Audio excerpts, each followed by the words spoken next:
আসসালামু আলাইকুম। বছরে 8 থেকে 10 লক্ষ টাকা, মান্থলি 40 থেকে 50,000 টাকা। কি মনে করছেন বেতনের কথা বলছি?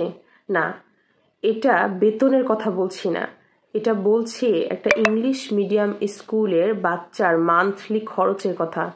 অনেকে হয়তো বা শুনে অবাক হয়ে যাবেন, এত টাকা বেতন হতে পারে?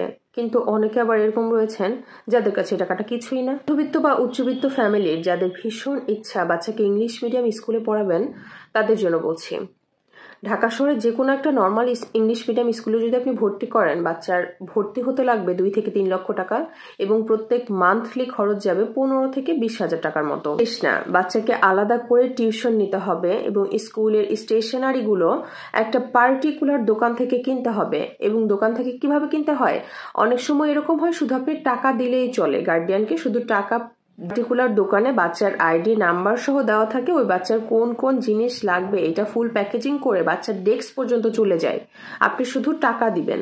এখন আপনাদের মনে হতে পারে যে স্কুলে মান্থলি 20,000 টাকা একটা বাচ্চার, মানে প্রাথমিক শ্রেণীর বাচ্চার পিছনে যদি 20,000 টাকা মান্থলি যায় শুধুমাত্র স্কুল খরচ, টিউশন বাদ দিয়ে দিলাম, আসলে সেখানে পড়ায় কি, সেখানে কি এমন পড়ানো হয় যেটার কারণে মান্থলি 20,000 টাকা যে গার্ডিয়ান দিচ্ছে, ওই গার্ডিয়ান কেন আলাদা করে টিউশন দিবে? ওই স্কুলে তো এমন উন্নত মানের পড়ানো হবে বা ওই টিচারগুলো এত প্রো যে তারা বাচ্চাকে একটা জিনিস শিখালে বাচ্চার ব্রেন সার্জারি করানো ছাড়া ওই জিনিস কোনোভাবে তাকে ভুলানো সম্ভব হবে না।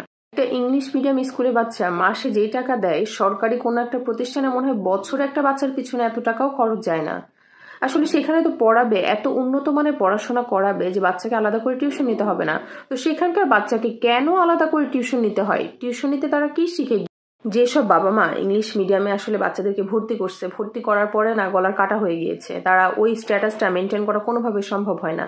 কারণ তারা মনে করে মান্থলি এরকম একটা অ্যামাউন্ট খরচ যাবে, কিন্তু দিনকে দিন বছরের পর বছর কিন্তু ইংলিশ মিডিয়ামের খরচগুলো ডাবল হইতে থাকে, খরচ বেড়ে যায়, মানুষের তো ইনকাম বাড়ে না। তখন বাবা মা না বুঝতে পারে ইংলিশ মিডিয়ামে রাখবো নাকি এখান থেকে নিয়ে যাব, নিয়ে গেলে কোথায় নিয়ে যাবো, বাচ্চাটাকে এখন নিয়ে গিয়ে আমি কোথায় ভর্তি করব।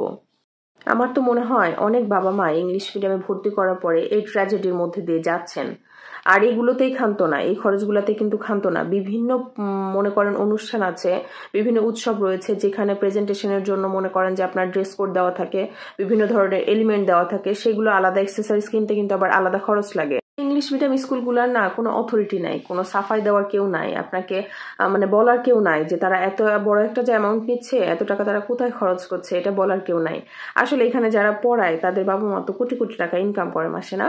তারা আসলে এটা বৈধ পথে ইনকাম করে নাকি অবৈধ পথে ইনকাম করে, এটা কিন্তু বোঝার বিষয়। এটা যখনই বুঝতে যাবে তখন কিন্তু আবার ইনকাম ট্যাক্স বা দুদকের লোকগুলো চলে আসবে।